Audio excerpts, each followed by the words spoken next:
दीवानापन episode 57। अब आगे। दूसरे ही पल भावना और भी ज्यादा रोने लगी। तन्मय ने उसे संभालते हुए कहा, भावना प्लीज शांत हो जाओ। अगर तुम ऐसे कमजोर पड़ जाओगी तो मैं कैसे खुद को संभाल पाऊंगा। मैं उसे ढूंढने की कोशिश कर रहा हूं और मैं बहुत जल्द से ढूंढ लूंगा। मुझ पर यकीन रखो, वो बहुत जल्द मिल जाएगी। ये सुनकर भावना उससे अलग हो गई और गुस्से से बोली, पिछले 2 महीनों से आप उसे ढूंढ रहे हैं। पहले तो आपने कहा था कि वो नैना के पास रह रही है, लेकिन उसकी तो नैना से बहुत पहले ही दोस्ती टूट चुकी थी और तब से आप उसे ढूंढ ही रहे हैं, पर उसका कहीं कोई अता पता नहीं चला है। आपको पता भी है मैं हर रोज उसके लिए कितना मरती हूँ। मुझे हर रोज दिमाग में बुरे बुरे ख्याल आते हैं। मेरी बच्ची अभी छोटी है, उसे दुनियादारी की इतनी समझ नहीं है। पता नहीं वो अकेले कहाँ रह रही होगी, कैसे रह रही होगी। आज तक वो हमारे साथ रही है, हमने उसे हर चीज की सुख सुविधा दी है और अब इस तरह से अकेले बाहर दुनिया में रहना उसके लिए खतरे से खाली नहीं है। वो सब चीजों से अनजान है। आखिर आप उसे कब ढूंढेंगे? ये सुनकर तन्मय ने लाचारी के साथ कहा, मैं क्या करूं? मुझे खुद समझ नहीं आ रहा है कि मैं इतना बड़ा आदमी होकर भी अपनी बेटी को इस छोटी सी दुनिया में ढूंढ नहीं पा रहा हूं। मुझे आज खुद में बेसहारा महसूस हो रहा है। मेरे पास इतने पैसे होने का कोई फायदा नहीं जब मैं अपनी बेटी को ही ढूंढ नहीं पा रहा। ये कहते हुए तन्मय ने गुस्से से अपने हाथों की मुट्ठियां बना ली। तो वही तन्मय की ये बात सुनकर भावन कुछ देर तक शांत रही। फिर वो आखिर में बोली, तन्मय मैं मानती हूँ कि आपको ये सच बचपन से पता था, लेकिन मुझे तो इस बात का अफसोस हो रहा है कि जन्नत ने इन सब चीज़ों पर ध्यान नहीं दिया कि आपको ये सच पता था तब भी आपने उसके साथ कभी सौतेले जैसा बिहेव नहीं किया, बल्कि सिर्फ उसके डर की वजह से आपने रिधान को हम सब से दूर कर दिया था। कम से कम उसे ये सारी बातें तो सोचनी चाहिए और वो यही सब सोचकर यहाँ वापस आ जाए। ये सुनकर तन्मय ने कहा, जैसा कि तुमने कहा कि वो अभी बच्ची है, तो जाहिर तौर पर वो इतनी सारी बातें नहीं सोच पाएगी। उसे नहीं एहसास होगा कि मुझे ये सच बचपन से पता था, लेकिन तब भी मैंने उसे अपनी सगी बेटी से बढ़कर प्यार दिया। मैंने उसकी सारी जरूरत को पूरा किया और उसकी सारी जिद को भी पूरी किया। अगर वो इतनी समझदार होती तो वो ऐसे हमें छोड़कर जाती ही नहीं। लेकिन तुम फिक्र मत करो, मैं अब चाहे जो हो जाए उसे ढूंढ कर रहूंगा। ये सुनकर भावना फिर से उसके सीने से लग गई और तन्मय ने भी उसे अपनी बाहों में भर लिया। अगली सुबह दिल्ली में सुबह सुबह जन्नत रेडी होकर नीचे आई तो वैभव सोफे पर बैठकर लैपटॉप में काम कर रहा था। वैभव को देखते ही तुरंत जन्नत ने कहा, वैभव अब मैं अपने अपार्टमेंट में जा रही हूँ, क्योंकि मुझे काम पर भी जाना है, मैं लेट नहीं हो सकती। ये सुनकर वैभव ने अपना सर हिलाया और वो लैपटॉप बंद करके बोला, चलो मैं डायरेक्ट तुम्हें तुम्हारे कॉफी शॉप पर ही छोड़ देता हूँ। ये सुनकर जन्नत ने कहा, शायद आप बिजी हैं, इससे अच्छा आप अपना काम कीजिए, मैं टैक्सी से चली जाऊंगी। ये सुनकर वैभव ने कहा, मैं इतना भी बिजी नहीं हूं कि तुम्हें ड्रॉप भी ना कर पाऊं। ये सुनकर फिर जन्नत ने अपना सर हिला दिया, जिसके बाद वैभव उसे लेकर सीधे अपने कार से कॉफी शॉप के लिए निकल गया। कुछ देर बाद वैभव ने जन्नत को कॉफी शॉप के बाहर ड्रॉप करते हुए कहा, तुम्हारी छुट्टी कितने बजे होती है? ये सुनकर जन्नत ने कहा, नहीं, आपको यहाँ वापस आने की जरूरत नहीं है। मैं नहीं चाहती कि कोई आपको मेरे साथ देखकर बेवजह की बातें करे। ये सुनकर वैभव ने कहा, मुझे लोगों की टेंशन नहीं है, तुम बस इतना बताओ कि तुम्हारी छुट्टी कब होती है, मैं तुम्हें तुम्हारे अपार्टमेंट ड्रॉप करने के लिए आऊँगा, क्योंकि चारों तरफ मौसम खराब है, तुम अकेले नहीं जा सकती। ये सुनकर जन्नत ने आखिर में कहा, मुझे शाम के 6 बजे बज जाएंगे, अगर आप बिजी हो तो आपको आने की जरूरत नहीं है, मैं अकेले ही अपार्टमेंट चली जाऊंगी। ये कहकर वो वहां से सीधे अंदर की तरफ चली गई और वैभव उसे जाते देख मुस्कुरा दिया। जन्नत अंदर आए। अंदर पहुंचते ही मैनेजर ने गुस्से के साथ चिल्लाते हुए कहा, क्या ये कोई टाइम है यहाँ आने का? ये तुम्हारा कोई घर नहीं है और ना ही कोई धर्मशाला है जो जब देखो तब मुंह उठाकर चली आती हो। कल से अगर तुमने 5 मिनट भी लेट किया तो तुम्हारी सैलरी आधी काट ली जाएगी। ये सुनते ही जन्नत की आंखें बड़ी हो गई और वो तुरंत घबरा कर बोली, नहीं नहीं, ऐसा मत कीजिए, मैं पक्का कल से टाइम पर आऊंगी, मुझे इस मंथ सैलरी की बहुत ज़रूरत है, मुझे अपने रूम का रेंट भी देना है और मुझे जल्द से जल्द दिल्ली यूनिवर्सिटी में अपना एडमिशन भी करवाना है। ये सुनकर मैनेजर ने उसे घूरते हुए कहा, अच्छा अच्छा ठीक है, अब जाओ अपना काम करो। जन्नत ने अपना सर हिलाया और वो तुरंत अंदर की तरफ बढ़ गई। वो जब अंदर आई तो उसने अनु को देखा, लेकिन अनु उसे देखते ही उसे इग्नोर करके जाने लगी। जन्नत समझ गई और वो तुरंत अनु को रोकते हुए बोली, अनु आई एम सॉरी, मुझे नहीं पता था कि मेरी वजह से तुम ऐसे फंस जाओगी, पर मैंने तुम्हारे लिए वैभव से बात की। वैभव ने कहा है कि वो तुमसे सॉरी बोल देगा, प्लीज मुझे माफ कर दो। ये सुनकर अनु ने भड़कते हुए कहा, पर वो है कौन और तुम्हें इतने बड़े घर में क्यों लेकर गया था? देखने में काफी अमीर लग रहा था, पर वो मुझे क्यों ब्लैकमेल कर रहा था? ये सुनकर अब जन्नत ने मन ही मन कहा, अगर मैंने इसे वैभव के बारे में बताया तो मुझे अपनी पूरी सच्चाई से बतानी पड़ेगी। नहीं, अभी मैं कुछ नहीं बता सकती। ये कहते हुए उसने अपना सरनामे हिलाकर कहा, फिलहाल के लिए तुम बस इतना समझ लो कि वो गलती से मेरा दोस्त बन गया था और इतने वक्त से मैं उससे कांटेक्ट में नहीं थी, इसलिए उसने तुम्हारे साथ ऐसा किया। लेकिन प्लीज अब मुझे माफ कर दो, क्योंकि तुम्हारे अलावा मेरा कोई दोस्त नहीं है और सच कहूं तो दोस्ती में मुझे एक बार धोखा मिल गया है और दोबारा एक तुम ही मुझे मेरी सच्ची दोस्त मिली हो। मैं तुम्हें खोना नहीं चाहती। उसकी बात सुनकर फिर आखिर में अनु ने गहरी सांस लेकर कहा, तो मेरे कौन से 1000 दोस्त है? मेरी भी तो सिर्फ तुम ही दोस्त हो, बाकी कोई नहीं। चलो अब जल्दी से चेंज करके आओ, हम अपने कस्टमर को अटेंड करते हैं। ये सुनकर जन्नत के चेहरे पर स्माइल आ गई। उसने अपना सर हिला दिया। अनु वहां से चली गई और जन्नत चेंज करने आई। कुछ देर बाद वो अनु के साथ मिलकर कॉफी शॉप में काम करने लगी। काम करते करते उसे अब लगभग 4 घंटे बीत गए थे। 4 घंटे बाद वो अनु के साथ रेस्ट रूम में आए और वो गहरी सांस लेकर बोली, थैंक गॉड, हमें ब्रेक तो मिला, वरना मुझे लगा आज मैनेजर काम करवा कर ही हमें मार डालेगी। ये सुनकर अनु भी सोफे पर बैठकर बोली, यू आर राइट, मैं भी कब से ब्रेक का इंतजार कर रही थी। अब हम आराम से अपना टाइम स्पेंड करेंगे। ये कहकर फिर वो दोनों ही सोफे पर बैठकर आराम करने लगे। लेकिन इधर उसी वक्त उस कैफे के बाहर एक लंबी चौड़ी मर्सिडीज बेंज आकर रुकी। उस मर्सिडीज बेंज से पहले गार्ड्स बाहर निकले, फिर एक इंसान ने निकलकर तुरंत बैक सीट का दरवाजा ओपन किया और उस बैक सीट से एक इंसान ब्लैक सूट में बाहर निकला। उसे इंसान के चेहरे पर कोई भी एक्सप्रेशंस नहीं थे। उस इंसान ने एक नज़र उस कॉफी शॉप को देखा और उसके चेहरे पर एक अजीब सी मुस्कुराहट आ गई। वो सीधे अंदर की तरफ जाने लगा। उसके पीछे उसका असिस्टेंट भी अंदर जाते हुए बोला, बॉस आयो शो। लेकिन इसके आगे वो कुछ कह पाता उससे पहले ही उस इंसान ने उसे अपनी ठंडी नज़रों से घूरा तो उसका असिस्टेंट बिल्कुल चुप हो गया। जैसे ही वो दोनों अंदर आए, मैनेजर पहले से ही वहां खड़ी थी। मैनेजर ने जब उस ब्लैक सूट वाले इंसान को देखा तो एक पल के लिए देखती रह गई। वो तुरंत हड़बड़ी के साथ बोली, सर प्लीज आए ना। जब से हमें पता चला कि आप हमारे छोटे से कॉफ़ी शॉप पर आ रहे हैं, तब से हम काफ़ी देर से आपका इंतजार कर रहे थे। प्लीज़ आप हमारे प्राइवेट एरिया में चलिए। ये कहते हुए मैनेजर उस इंसान को लेकर सीधे प्राइवेट एरिया की तरफ बढ़ गई। वो इंसान वहां के सोफे पर लीन होकर बैठ गया। असिस्टेंट भी चुपचाप खड़ा रहा।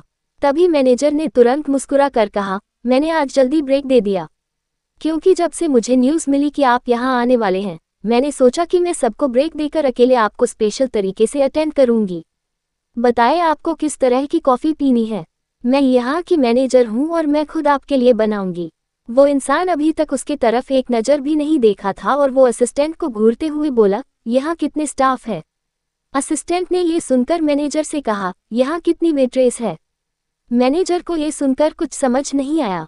वो ना समझी में बोली, जी मैं आपकी बात समझी नहीं। मैं यहाँ की मैनेजर हूँ और जब मैं खुद आपको अटेंड करने के बारे में बोल रही हूँ तो फिर आप उन छोटे मोटे वेटर के बारे में क्यों पूछ रहे हैं? ये सुनते ही अब वो इंसान मैनेजर को घूरते हुए बोला, जितना पूछा जाए सिर्फ उसका जवाब दो, ज्यादा जुबान चलाने की जरूरत नहीं है। उस इंसान का ओरा ही इतना डार्क था कि उसकी ये बात सुनते ही मैनेजर बिल्कुल चुप हो गई और वो हिचकिचाते हुए बोली, 5 लड़कियां काम करती हैं, लेकिन अभी मैंने सबको ब्रेक टाइम दिया है। ये सुनकर उस इंसान के चेहरे पर मुस्कुराहट आए और उसने कहा, उन 5 लड़कियों में से एक लड़की का ब्रेक टाइम अभी इसी वक्त खत्म होता है, उसे मुझे अटेंड करने के लिए भेजो और मैं सिर्फ उसी के हाथ की कॉफ़ी पीऊंगा और मुझे ज़्यादा इंतजार करने की आदत नहीं है, इसलिए उससे कहना कि वो जल्द से जल्द मेरे सामने आए। ये सुनते ही मैनेजर का मुंह काला पड़ गया और उसने अपने हाथों की मुट्ठियां बनाते हुए कहा, मैं आपके सामने मैनेजर होकर खड़ी हूं और आप उन वेट्रेस से कॉफ़ी पीना चाहते हैं, लेकिन उन 5 में से किसके हाथ की और कौन है वो ऐसी बड़ी ही स्पेशल लड़की जिसकी खातिर खुद ये इंसान यहाँ चल कर आया है, वो भी काफ़ी पीने के लिए। ये कहते कहते उसकी आवाज़ थोड़ी धीमी हो गई थी। क्योंकि वो बहुत ज्यादा गुस्से में आ गई थी, पर वो अपने सामने बैठे उस इंसान के सामने जरा भी एक्सप्रेस नहीं कर सकती थी। तभी असिस्टेंट ने मैनेजर को देखते हुए कहा, चलिए मैं आपको बताता हूँ। ये सुनकर मैनेजर ने अपना सर हिलाया और असिस्टेंट उसके साथ बाहर चला गया। कुछ देर बाद रेस्टिंग रूम में अभी भी जन्नत अपनी आंखें बंद किए चुपचाप लेटी हुई थी। पर तभी दरवाजा खुला और गुस्से के साथ मैनेजर अंदर आते हुए बोली, जन्नत अभी के अभी जाओ और कॉफ़ी बनाकर प्राइवेट एरिया में मौजूद इंसान को दो और उन्हें खास तौर पर अटेंड करो। ये सुनते ही जन्नत की आंखें एकदम से खुल गई और वो हैरानी के साथ बोली, पर मेरा तो अभी ब्रेक टाइम है ना, तो फिर आप मुझे वापस से क्यों काम दे रही है? ये सुनकर मैनेजर ने दांत पीसकर कहा, मुझे कोई शौक नहीं है तुम्हारे ब्रेक टाइम को खराब करके तुमसे काम करवाने का, क्योंकि मैं इस एक्स्ट्रा काम के तुम्हें पैसे नहीं देने वाली। बस इतना समझ लो कि वो हमारे बहुत खास गेस्ट है और पहली बार इतना बड़ा इंसान हमारे छोटे सी कॉफ़ी शॉप पर आया है। मैं उसे नाराज नहीं करना चाहती, वरना कुछ भी हो सकता है, और जैसा कि वो चाहते हैं कि तुम उन्हें अटेंड करो, इसलिए तुम्हें जाना पड़ेगा। किसी बड़े इंसान का उस छोटे कॉफ़ी शॉप में आना और फिर जन्नत खुद से अटेंड करे, ये सारी बातें सुनकर जन्नत को समझ ही नहीं आया कि वो क्या बोले। उसने मन ही मन कहा, ये कौन हो सकता है जो मुझसे अपनी ऐसी सेवा करवाना चाहता है। लेकिन तभी उसके दिमाग में अचानक से वैभव का ख्याल आया, जिसे सोचते हुए उसने कहा, अब मुझे समझ आया, वैभव से मैंने मना किया था कि वो यहाँ पर ना आए, पर उसने ठीक नहीं किया। अब मुझे सामने से ही बात करनी पड़ेगी, इस तरह से तो सब फिर से मुझे गलत समझेंगे, और वैसे भी मैनेजर हर वक्त मेरे ऊपर भड़की रहती है। ये कहते हुए वो तुरंत अपनी जगह से उठी और बोली, ओके मैम, अगर आप ऐसा चाहती हैं तो मैं जा रही हूँ। ये कहकर वो जैसे ही जाने को हुई, तभी मैनेजर ने उसकी कलाई को कसकर पकड़ लिया।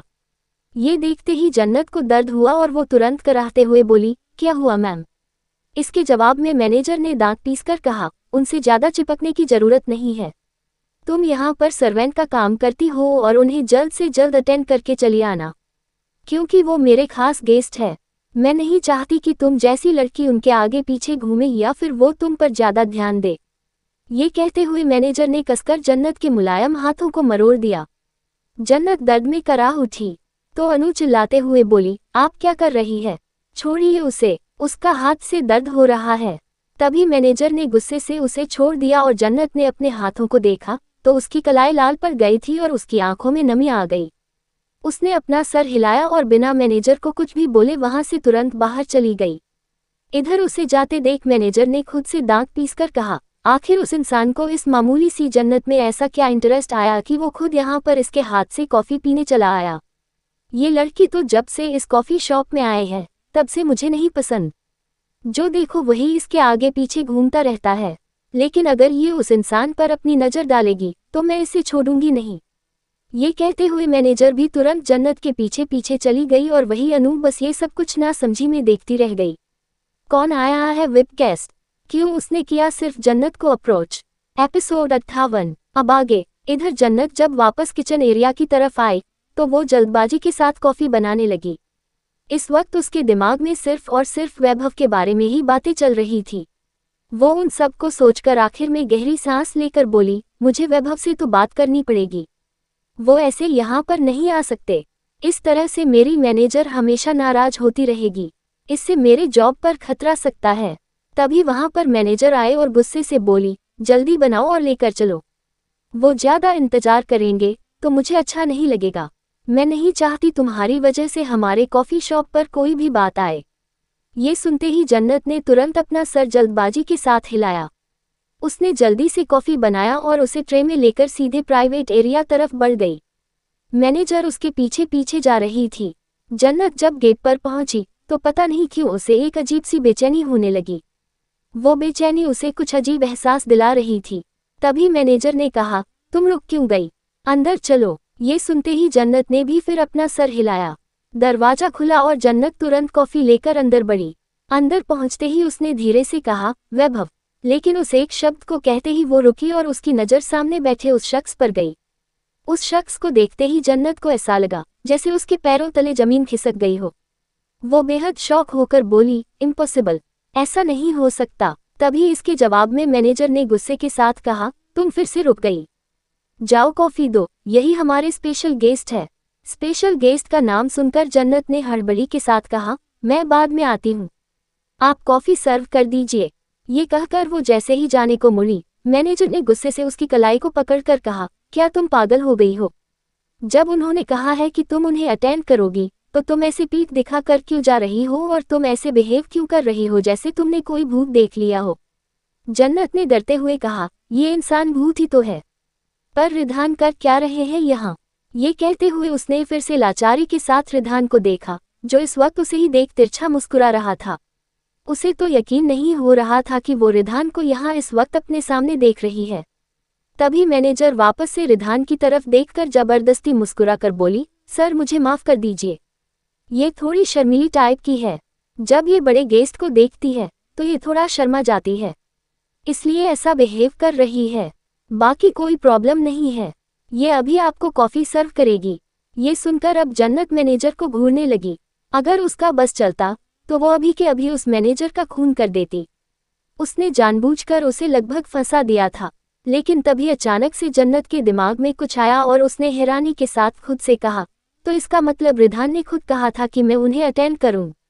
कहीं इसका मतलब ये तो नहीं कि उन्हें पहले से ही पता था कि मैं इस कॉफ़ी शॉप में काम करती हूँ? ओह नो, ये सब हो क्या रहा है? अब तो मुझे रिधान से बात करनी ही पड़ेगी। ये कहते हुए वो अब सीधे रिधान की तरफ मुड़ी। रिधान उसे अपने तरफ आते देख गहरी मुस्कुराहट के साथ बोला, यू आर राइट। ये लड़की शर्मीली के साथ साथ बेवकूफ़ भी है। खुद के लिए बेवकूफ़ सुनकर जन्नत ने कसकर ट्रे को पकड़ लिया। वही मैनेजर ने जब ये सुना तो उनके अंदर जो भड़ास थी वो निकालते हुए बोली, ये तो आपने बिल्कुल ठीक कहा। ये लड़की बहुत ही ज़्यादा बेवकूफ़ है और निहायत ही बदतमीज है। आपको पता है ये हमारे कॉफ़ी शॉप में जब देखो तब लड़कों को अट्रैक्ट करती रहती है। इसके पास कितने सारे प्रपोजल आ चुके हैं। मुझे तो लगता है कभी कभी इसकी वजह से हमारा कॉफ़ी शॉप ही बदनाम हो जाएगा।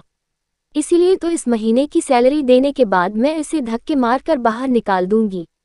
लेकिन मुझे अभी समझ नहीं आया कि आपने इसे ही क्यों बुलाया अटेंड करने के लिए।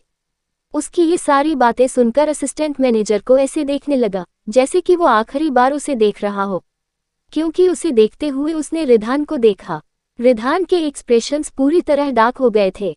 वही जन्नत भी मैनेजर की बात सुनकर बिल्कुल शॉक हो गई। उसने धीरे से कॉफ़ी को टेबल पर रखा और बोली, मैम ये आप कैसी बातें कर रही हैं? इसके जवाब में मैनेजर चिल्लाते हुए बोली, गलत ही क्या बोल रही हूँ मैं जो कह रही हूँ बिल्कुल सच कह रही हूँ। इनफैक्ट जिस तरह से तुम यहाँ पर एक्टिंग करती हो ना, मुझे सब समझ आता है। तुम सिर्फ लड़कों को अट्रैक्ट करने के लिए ही आती हो, इसके अलावा काम तो तुमसे होता नहीं है। अब कॉफ़ी दे दिया, चली जाओ यहाँ से। जन्नत की आंखों में अचानक से आंसू आ गए। उसे पता नहीं था कि मैनेजर उनके सामने ही उसकी ऐसे इंसल्ट करेगी। उसने कुछ नहीं कहा, वो बस अपना सर नीचे झुकाए चुपचाप बाहर जाने लगी। लेकिन अभी वो बाहर कदम बढ़ा पाती उससे पहले ही गुस्से भरी आवाज़ उन सबके कानों में गई, गेट लॉस्ट। उन दो शब्द को सुनकर जन्नत को और भी ज़्यादा तकलीफ हुई। वो पीछे मुड़ी और रिधान की आंखों में आंखें डालते हुए बोली, आप फिक्र मत कीजिए, मैं जा रही हूँ। ये सुनकर रिधान ने दांत पीसते हुए कहा, आई से इट गेट लॉस्ट। ये सुनकर जन्नत ने अपने हाथों की मुट्ठियां बना ली और फिर से जाने के लिए मुड़ी। लेकिन तभी दूसरे ही पल असिस्टेंट में मैनेजर को देखकर कहा, क्या आपको सुनाई नहीं दिया? बॉस उन्हें नहीं बल्कि आपको जाने के लिए बोल रहे हैं। चली जाए वरना कुछ भी हो सकता है आपके साथ। मैनेजर जो अभी तक खुश हो रही थी ये सुनकर कि रिधान ने जन्नत को गेट लॉस्ट बोला है, पर असिस्टेंट की ये बात सुनते ही उसका मुंह जैसे काला पड़ गया हो। वो हकलाते से बोली, क्या सर ने मुझे बोला जाने के लिए? तभी रिधान गुस्से से अपने हाथ टेबल पर पटक कर बोला, अगर अब तुम मेरे सामने एक भी मिनट खड़ी रही तो तुम्हारी लास्ट गलती होगी। लास्ट गलती नाम सुनते ही मैनेजर ऊपर से नीचे तक ठंडी पड़ गई और अब वो बिना कुछ कहे लगभग उल्टे पांव तुरंत वहां से बाहर निकल गई और इधर जन्नत हैरानी के साथ बस रिधान को ही देखते रह गई। तभी उसने ना समझी में कहा, रिधान आखिर आप यहाँ कर क्या रहे हैं और आपने मैनेजर को क्यों यहाँ से जाने के लिए कहा? मुझे तो लग रहा था कि आप मुझे गेट आउट बोल रहे हैं। तभी रिधान सोफे पर लीन होकर बैठ गया और फिर से बोला, नाउ यू गेट लॉस्ट।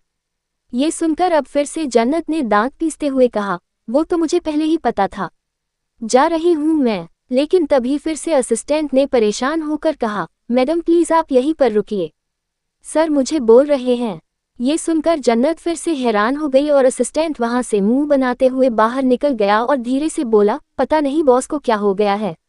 ये कहते हुए वो वहां से चला गया और दरवाजा भी बंद हो गया और अब जन्नत सिर्फ अकेली रिधान के साथ प्राइवेट एरिया में थी, जिसे महसूस करके जन्नत ने अपना थूक गटकते हुए कहा, ये रिधान ने सबको बाहर क्यों भेज दिया और अब वो अकेले में कहीं मुझे मारना तो नहीं चाहते।